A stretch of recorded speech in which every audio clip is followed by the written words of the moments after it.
Okay, next week we begin 1 John. Some came in and didn't know that, and they were wondering when. Next week. So I'm finishing. The goal is to finish Proverbs today.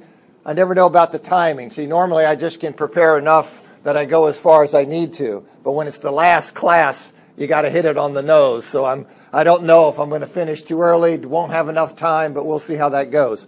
But after that, we'll start 1 John, Lord willing, next week. And then we'll do 1 John, 2 John, 3 John. And then after that, I have other ideas for classes. So if we live that long, that's what we'll do. Okay. Now, I want to carry on here. We're in the Proverbs. What I'm doing, we went through the first 9 chapters in detail. And now I'm giving you a sketch of a wise person. And I'm pulling a lot of different Proverbs together and organizing them in a way that makes sense to me. As I've said, sometimes you may say, well, that particular proverb would better fit somewhere else. Oftentimes, Proverbs fit in more than one category, and I repeat them. But we're looking at this, and when we ended last week, we looked at general attitudes and characteristics, relationship with his family of a wise person, his relationship with friends and neighbors, his speech. Now we're on miscellaneous topics. And we looked at bribes and gifts. And when we ended, we just looked at emotions and health. And I want to talk about wealth and poverty. Particularly, wisdom is associated with wealth. You see here, this one probably goes better with the one that laziness leads to poverty, which I'll talk about next. And I mentioned that when we went through the first 9 chapters. But here you say, whoever is slothful will not roast his game, but the diligent man will get precious wealth. So if you're slothful, you're unwise, and you're going to be doing without. 14:24, the crown of the wise is their wealth, but the folly of fools brings folly. 22:4, the reward for humility and fear of the Lord is riches and honor and life. And you can see also in 3:16 and 8:18 that we talked about when we went through the first 9 chapters in some detail. So this idea that if you live wisely, if you live according to woman wisdom, that's living skillfully in God's world. That's not a guarantee that you'll be rich or have plenty, but there is a likelihood that if you conduct yourself according to God's principles, that things will go well with you. He says that you have riches and honor and life. And so that's one of the things. Now, the other side of that is that foolish behavior, especially laziness, is associated with poverty. That comes as no surprise. But you see, for example, 10:4, a slack hand causes poverty, but the hand of the diligent makes rich. If you are lazy, if you will not work, if you don't care about work, if your goal is, I'm going to see how I can still get by getting out of work, well, it's not going to go well for you. And you can see that in life. You can piece that together from just observing. 13:4, the soul of the sluggard craves and gets nothing, while the soul of the diligent is richly supplied. 24, the sluggard does not plow in the autumn. He will seek at harvest and have nothing. Why will he have nothing? Because he was too lazy. He didn't want to do anything. 22:16, whoever oppresses the poor to increase his own wealth or gives to the rich will only come to poverty.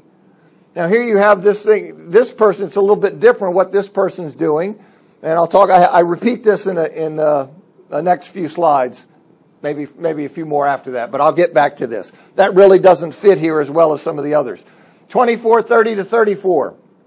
I passed by the field of a sluggard, by the vineyard of a man lacking sense, and behold, it was all overgrown with thorns. The ground was covered with nettles, and its stone wall was broken down. Then I saw and considered it. I looked and received instruction. A little sleep, a little slumber, a little folding of the hands to rest, and poverty will come upon you like a robber, and want like an armed man. So here he sees this. He goes by this field, and it's just a mess, and he thinks about it, and he says, a person who will not work to clear the field and do these things, it's going to wind up like that. And so this person will not have the benefit of hard work. And we discussed this in chapter 6, verses 10 through 11.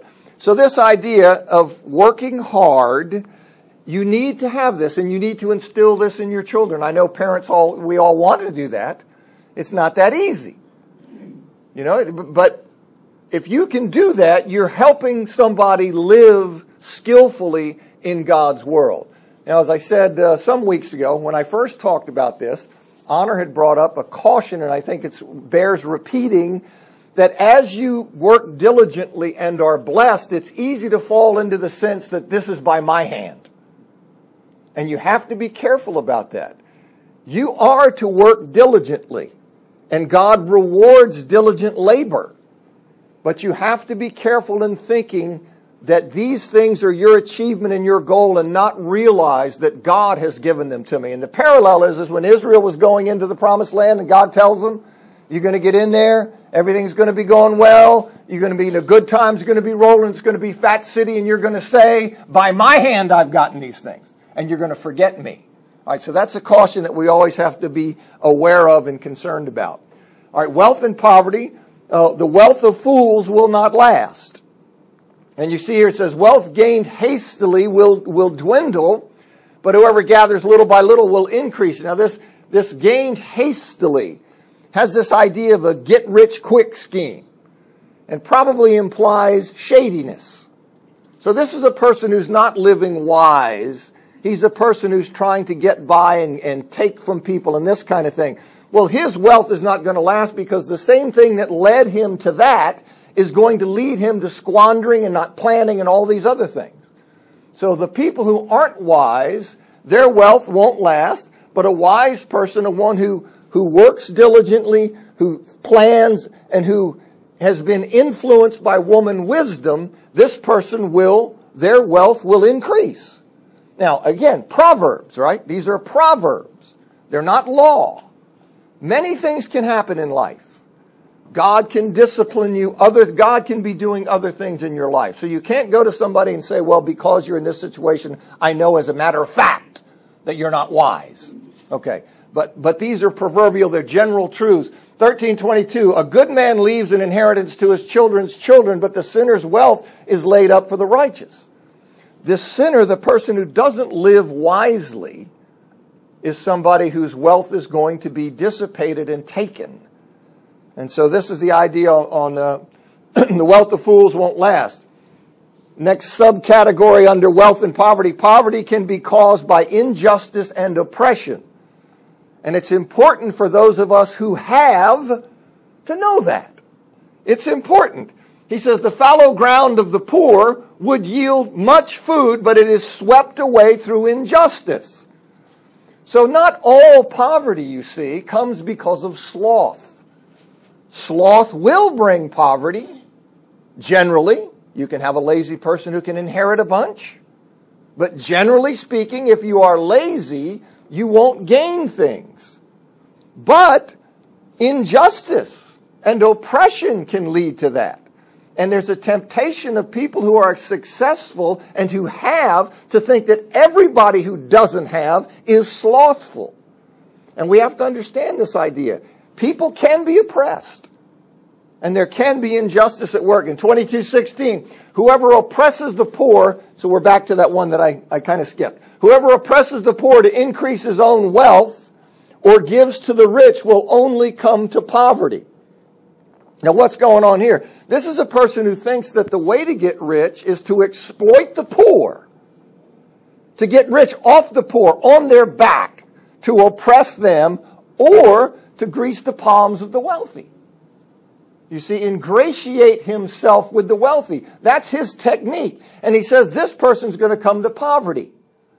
The way that you'll be blessed is to live wisely, and that is what? To give generously to the poor. We'll see that in a minute.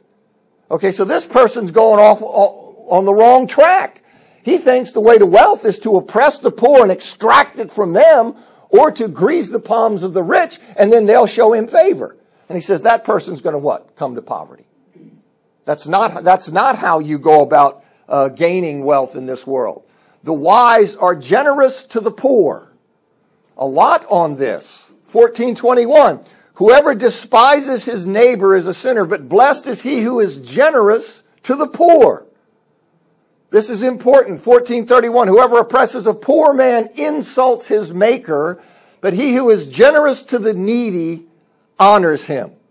19:17, whoever is generous to the poor lends to the Lord, and he will repay him for his deed.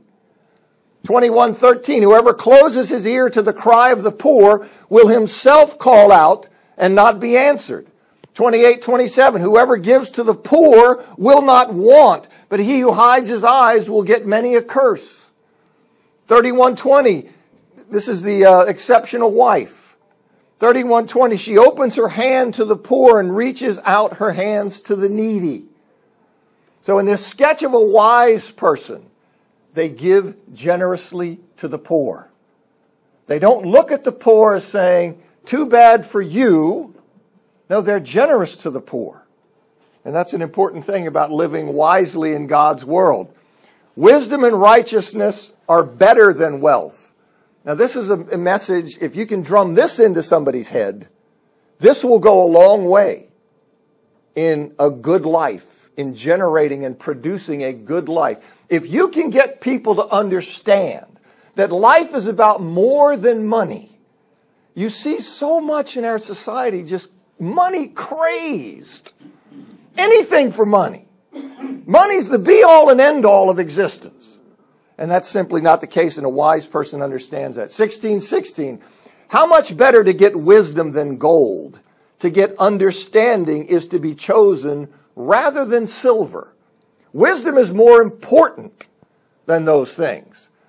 If you drum that in, bravo. 28:6, better is a poor man who walks in his integrity than a rich man who's crooked in his ways. Now you see people who make money in all kinds of illegal, shifty, all this kind of stuff, and our society thinks, who cares? They got money. But the wise person understands that what matters is your integrity. How you live is what's important, not your bank account. And if you know that, then that will go a long way in blessing you in this world. Wealth has limited value. 11:4, riches do not profit in the day of wrath, but righteousness delivers from death. You know, like, is it James 4? James 5? I didn't look. But at the end of James, you know, about the rich man, grieve, mourn, and wail for the judgment that's coming. Do you think on Judgment Day that you wind up showing your bank account and saying, by the way, do you know how much money I have? Do you know that I have, I'm in the top 1% of all people when it comes to wealth? Do you think that will matter? It will not. And yet, so many people live like that's really the key. Is can I outdo other people in how much my bank account, my bottom line? And that's not it. You see in 11:28, whoever trusts in his riches will fall, but the righteous will flourish like a green leaf. A good name, 22:1, a good name is to be chosen rather than great riches, and favor is better than silver or gold. Wealth has limited value. Wealth is a good thing. It can be used. There are rich, righteous people, rich people of integrity. There are poor, righteous people. Okay? But wealth has limited value, and it very easily takes a position in a person's life of being a god, basically. Being the thing that we serve and live for, and that occupies all of our mind and time, attention, and all of that. And that becomes a real trap. But a wise person avoids that. A wise person avoids that. 23:4 and 5. Do not toil to acquire wealth. Be discerning enough to desist. When your eyes light on it, it is gone, for suddenly it sprouts wings, flying like an eagle toward heaven. You see, it's temporary. It's not something that's permanent. And this idea, don't toil, doesn't mean you don't work hard, obviously, because he's talking about people who will be diligent. They will be rewarded with wealth. He's talking about keeping it in the right perspective. Be discerning enough to desist. If money and wealth is your God, if that is all you live for, well, then that will come and wash over your life and take over everything. You won't care about your wife or your husband. You won't care about your children. You won't care about other things that are more important. All of them will get shelved to serve the God money. And it has to be kept in proper perspective because it is not permanent. You have to see that. You say, yeah, but money buys me all. I know that. But you have to keep your perspective on it. 37-9. 2 things I ask of you. Deny them not to me before I die. Now this is Agur, and he's giving here a prayer. Remove far from me falsehood and lying. That's the first thing he wants. Because truthfulness is important. We've looked at that in the sketch of the wise person, the general characteristics. In his speech, we looked at that. Being a truth teller is important. That's part of living skillfully in God's world. But then he says, give me neither poverty nor riches. Feed me with the food that is needful for me, lest I be full and deny you and say, who is the Lord? Or lest I be poor and steal and profane the name of my God. Now what's going on here? Well, he's telling you this prayer, and what I think he's doing, he's highlighting the temptation of poverty and riches. Because certainly there are rich, righteous people. And certainly there are poor people who do not profane the name of God. In fact, poor people are generally connected to righteousness in Scripture. Now, why is that? Because generally the poor are the ones who recognize their need and they call out for God. So Scripture oftentimes ties them to righteousness and uses them as symbols of righteousness. So certainly they can be that way. What I think is being said here in this prayer is that it is a warning. It is a warning about the temptations that poverty and riches bring. When you are poor, there is a temptation to do these things, to steal. Okay, why? Well, listen, everybody else has got stuff. I'm owed this stuff. And so it's okay for me to take it. It's not okay for you to take it. That's stealing. Okay, but that's a temptation, you see. When you're down on the bottom of the material ladder and you're looking around, it's easy to be tempted into thinking, I can justify this because why should they have more than I have? And I need. So that's a temptation. And on the other hand, the idea of riches, of course, is this notion that when I have a lot, what do I need God for? Look, I have everything. And it's so easy to trust in wealth as being the source of your deliverance. If I'm in trouble, I have the money to get out of it. And this is why I say, no one, when you think about anything, nothing is in your hands. You may think that your wealth is secure. It's not. I don't care where you have it. I don't care if you have it in the stock market, you got it in bonds somewhere, you got it in the bank, you got it stuffed in your mattress. Wherever it is, something can happen to it. Something can happen to it. What could happen to it? You can lose it. Okay? You can lose it. And so that's helpful to know that. And that's not the source of your strength and this kind of. Okay, securing loans. Now we're under miscellaneous topics, sketch of a wise person. Now here's what Proverbs has to say about securing loans. It has a lot to say about it. Okay, this is the idea where I come in and pledge, you're going to make a loan to somebody, and I say, listen, you take my stuff and hold it. He'll pay you back, and then you'll give me back my stuff. Okay? Well, this is not a wise move. And the wisdom teacher will tell us that. All right, 11:15. Whoever puts up security for a stranger will surely suffer harm, but he who hates striking hands in pledge is secure. Now, you know that we're to be generous to the poor, right? We are to give to the poor. We just looked at a bunch of Proverbs. What's this about? Well, this is the idea that when you're thinking about this, look, I'm going to get this back. I really can't afford this, but I'm not really giving it. I'm simply giving it for security, and I'm going to get it back. Well, no. You very well may not get it back, and if you can't afford it, if you can afford it, just give it to him. If you can't afford it, don't put it up as security under the delusion that you're going to get it back. May you get it back? Yes, you may. But the wisdom teacher is telling you, if you have enough, you could give it without expecting return. But if you need it and you have to have it come back to you, don't secure it. Don't offer it as security. Don't give it to somebody who's going to be making a loan to somebody else based on what you give them. Because you'll wind up losing that, and you can't. Because if you could, you'd have given it. All right, that's the idea, and you see this a lot. One who lacks sense gives a pledge and puts up security in the presence of his neighbor. 2016, take a man's garment when he's put up security for a stranger and hold it in pledge when he puts up security for foreigners. Now, this seems to be directed to the lender. And the idea looks to be like saying, listen, somebody that's stupid who will do that, you show them no mercy and you take the stuff. Now, I think that's ironic. And I think the point of that is he's saying, listen, if somebody is that foolish, then they have, taking their stuff will cause them no further trouble if they're that foolish. I think because this seems to be directed to the lender rather than the person securing. He says 22, 26, and 27, be not one of those who gives pledges, who put up security for debts. If you have nothing with which to pay, why should your bed be taken from under you? Because this is what's going to happen. And you say, well, I didn't want to do that. I was just putting this up to help him out. I know that. But what happened? He didn't pay, so now you're paying. And you can't afford to pay.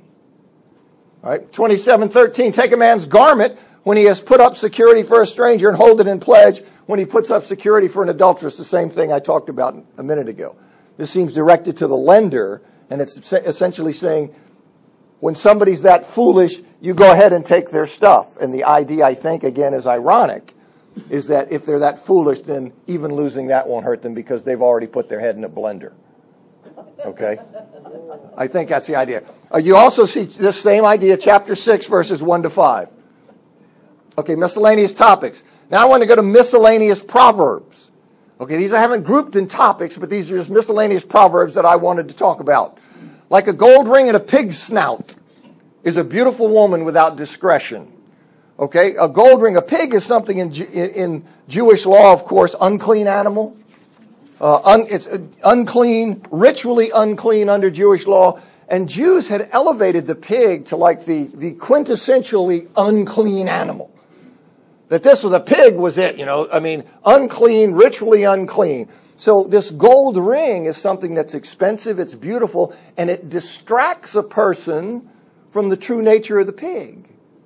And that's what this is. See, like a gold ring in a pig's snout is beauty on a woman who lacks discretion, who has an undesirable character. Her beauty is a distraction from her undesirable character, her lack of sense or her lack of judgment. And so that's pretty insightful, isn't it? You see, is that all I see is the gold ring. I don't recognize that that's a pig speaking morally.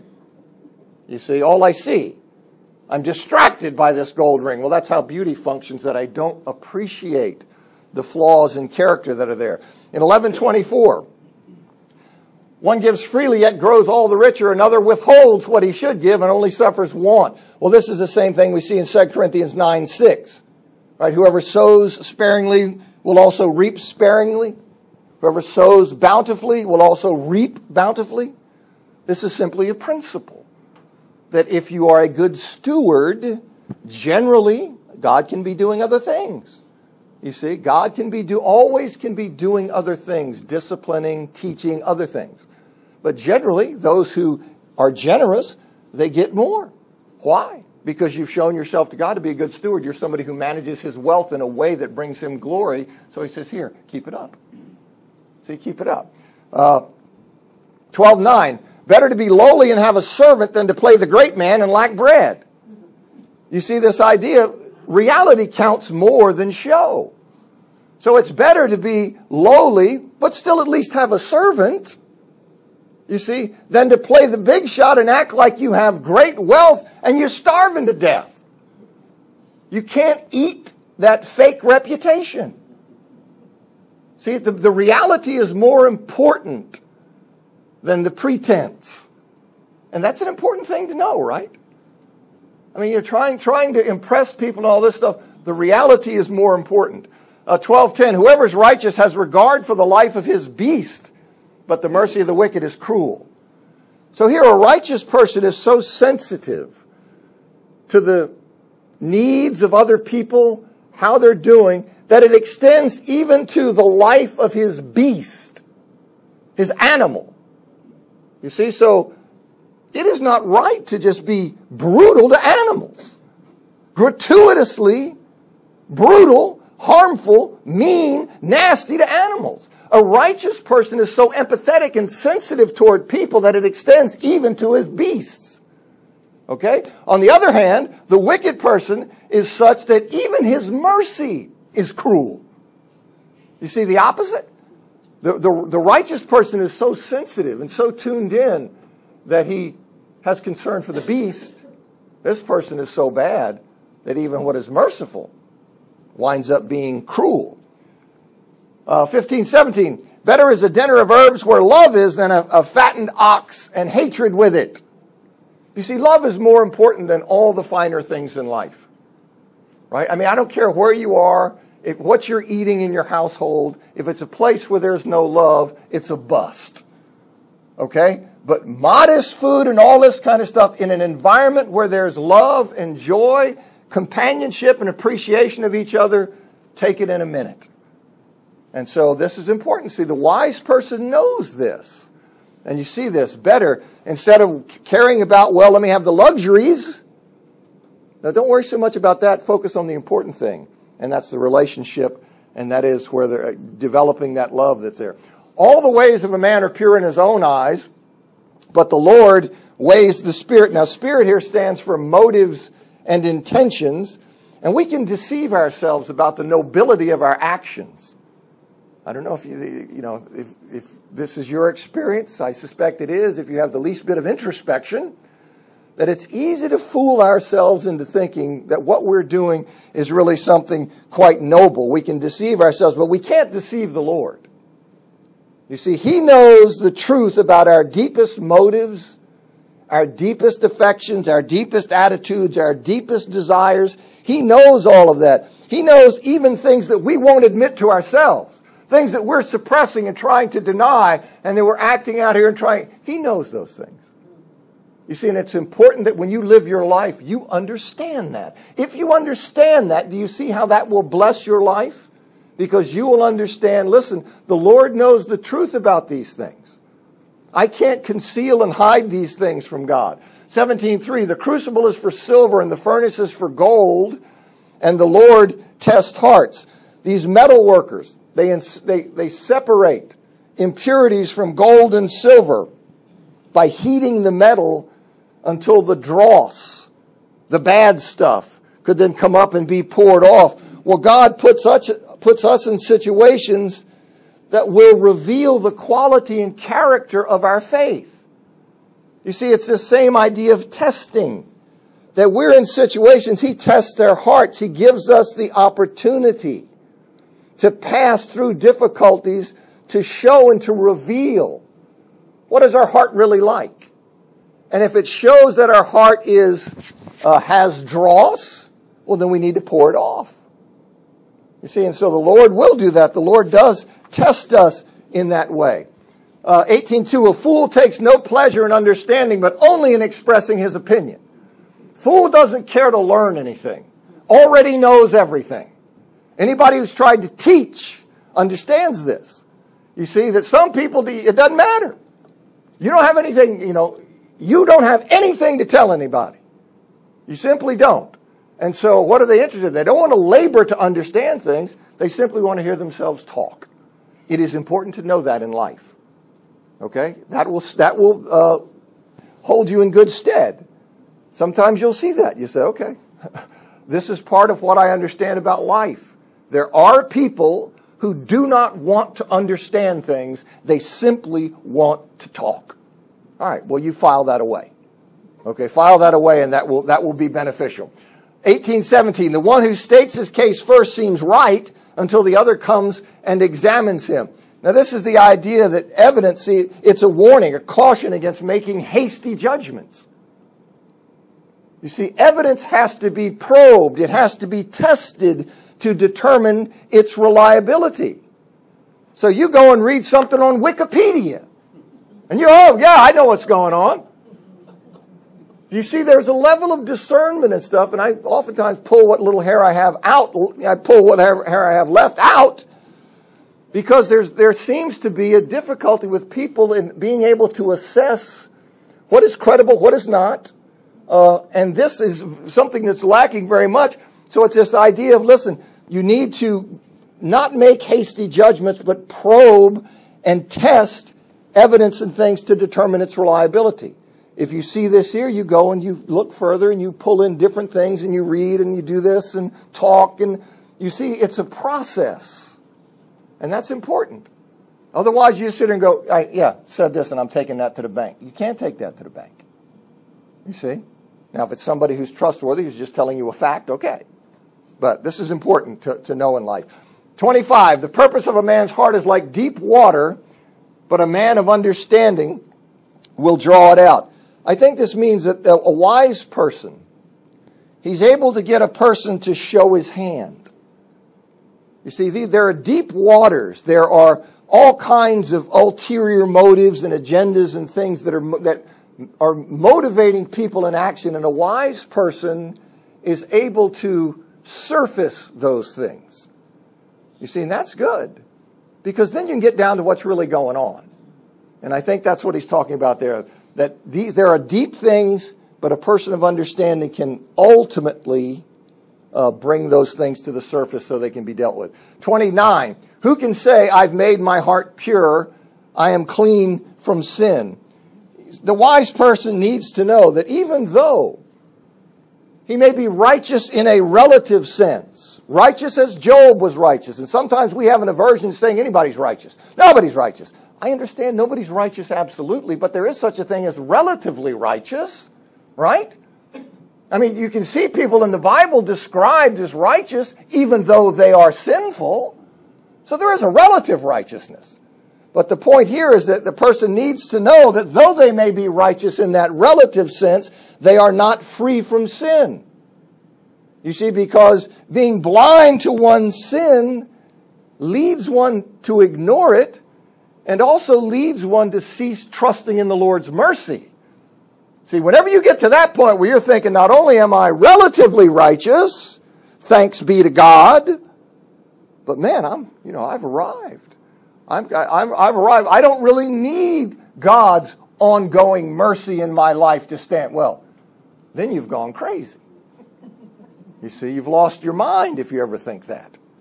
And a quick look in the mirror, the inside, that should dispel that.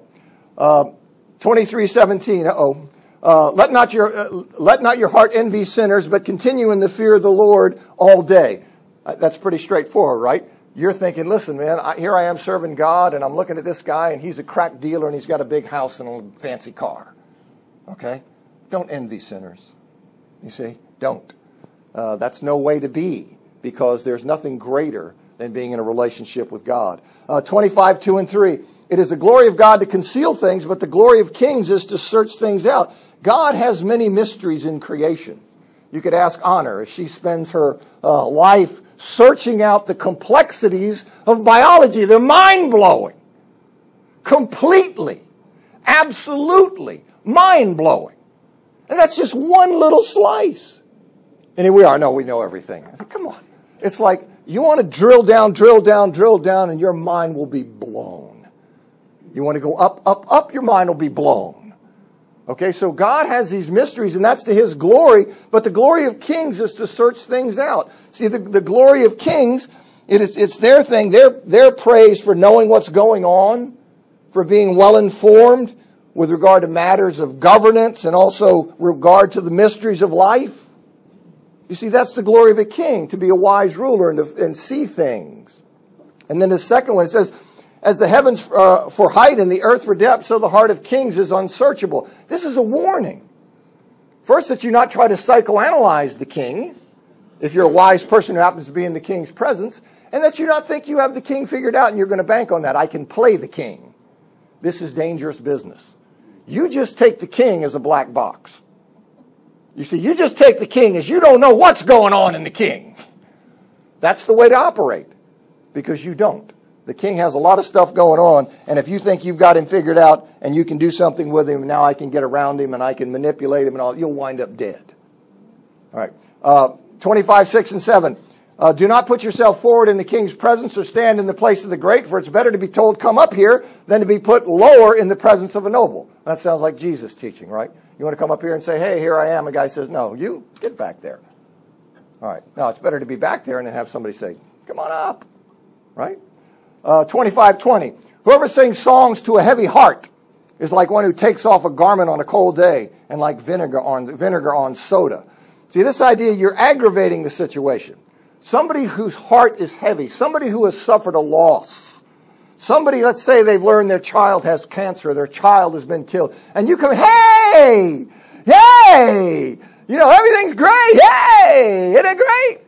Well, do you think that's beneficial to that person? No, it's just tremendously burdensome for the person. The thing that has to be done with the sufferer is that you sit with them. You suffer with them. And that's what he's talking about. See, it's like taking off a garment on a cold day. It's making the situation worse. It's like this reaction you get when you mix vinegar and soda. 25:26, like a muddied spring or a polluted fountain is a righteous man who gives way before the wicked. You see, a clear spring, a clear fountain is something that's good, even life-giving. Well, that's how a righteous person is. But if you muddy up that water, it then becomes undrinkable and therefore is no longer valuable and life-giving.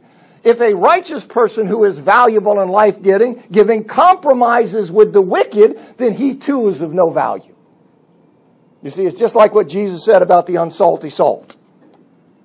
You see, if the person loses his saltiness, his distinctiveness, if he compromises with evil, then what good is he? You see, and that's what I think is being said here. 26:4 and 5. Answer not a fool according to his folly, lest you be like him yourself. Answer a fool according to his folly, lest he be wise in his own eyes. I've talked about this a number of times. This is all timing. There are some situations and circumstances in which it is necessary or wise and right to answer a fool. There are other times when it's not. And part of wisdom is being able to tell which is which. You see, it's which is which. There are some times when it's right, other times you're just wallowing in the mud. Other times when it's necessary to be beneficial to people. And it's not always easy to tell when it applies. 26:17. Whoever meddles in a quarrel, not his own, is like one who takes a passing dog by the ears. You see, this is something that, the point is that it's a stupid thing to do. Because the assumption is that the dog is mean and he will bite you. You see, he'll bite you. If you butt into a fight, you're asking for trouble. Now, isn't that good advice? I mean, shouldn't somebody know that? Living in this world, hey, I think I'll just jump in the middle of everybody's fight. Don't do it. It's like grabbing that dog. Okay, it's not a smart thing to do. 26:20, for lack of wood, the fire goes out, and where there is no whisperer, quarreling ceases. You know there are people like this, right? Who sit here and say, it's almost like they don't like peace. It's like, psst, psst, did you hear that? Oh, yeah. Uh-oh, things are quiet out. I got to come over and stir up trouble. Okay, you know what he said? Oh, yeah, I heard him say this. Come over here. You know what that person said? Oh, all right, that's what's being talked about. Not to be that way. Whoever digs a pit will fall into it, and a stone will come back on him who starts it rolling. So here's a situation of the evil that we dish out to others has a way of coming back on us. We have our own proverb. What goes around comes around. That's our proverb. Of course, in our society, nobody would know that somebody beat them to it a long time ago. You see, but this is the idea, because you treat, and what you deal out to people sets how they perceive you. You see, so these things wind up coming back on you. Do not boast about tomorrow, for you do not know what a day may bring. The future is not in your hands. It's easy to forget. No, life goes on. I'm going to do this. I'm going to do that. But every now and then we get these stark reminders. By the way, this happened to somebody. This person had a heart attack. This person dropped dead of an aneurysm. This person's life was turned on a dime. Okay, you just don't. You and I are here, and we're on a mission, and we're doing something, but our future is not in our hands. 25:7, 5 and 6. Better an open rebuke than hidden love. Faithful are the wounds of a friend. Profuse are the kisses of an enemy. I've talked about that, so I'm just going to fly by it. Crucible is for silver, and the furnace is for gold, and a man is tested by his praise. Now here's another example of this, being tested by praise. You see, a man's character is tested by his praise because it reveals whether he suffers from pride or deceit. Testing is revealing. You see, now praise and encouragement, I've said, these are important things. We're told to do them. And people need to be encouraged. But the person being encouraged will be tested, and has to be careful that this doesn't become a cause for him or her to think they're the greatest thing going. It's easy to let that spill over into a big head. So the notion is you are to extract from it the strengthening that God intends while warding off the inflation of ego. All right, now that's not always easy to do. In fact, there was a story somebody said, somebody was up complimenting somebody. I didn't look it up. I can't remember the preacher. But he was complimenting, and the guy said something like, I have gunpowder in my chest, and you're waving a torch in front of it. You see, that's the idea. But we are to encourage, and we are to help people because we do need that. The wicked flee when no one pursues, but the righteous are bold as a lion. The wicked, they have no God to protect them. So even when there's not a fight, they're taken off. The righteous are bold because they stand in the power of the Lord. That's what that's about. 29:18. Where there's no prophetic vision, the people cast off restraint. When there's no revelation from God, no word of God, the people run wild. We run and do the things that we want when we don't think that we're under God's will, or that God is speaking, or that God is holding us accountable. We then say, well, I think I'll just live the way I want. And he says here in the second part, but blessed is he who keeps the law. You see, it's a blessing and it's a good thing. It'll bless your life. Okay, got about a minute to do the last here, excellent wife, so I'm going to have to fly through this.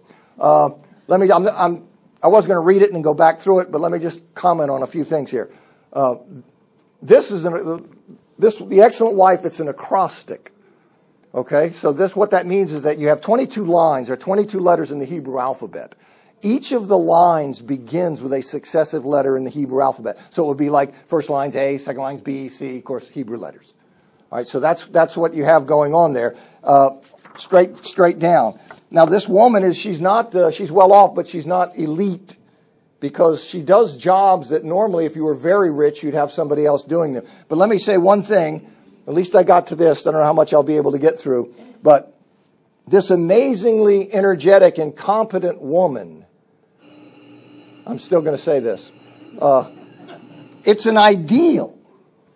Okay, it's an ideal. She is the dream wife of that particular culture.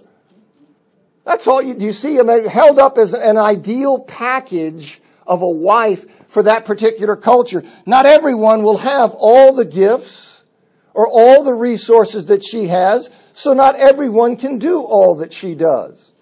So you have women who read this thing and they feel terrible. Say, listen, understand that's the ideal. We can all learn from the description by seeing that she is a blessing to her husband, her children, and her household. And I wish I had time to bring out some of these things because they're pretty neat. But I do have, I'm going to revise it. I'll put up the notes, and so you can see at least what I think about the excellent wife. But that's all the time. Next week, 1 John. Thank you for coming.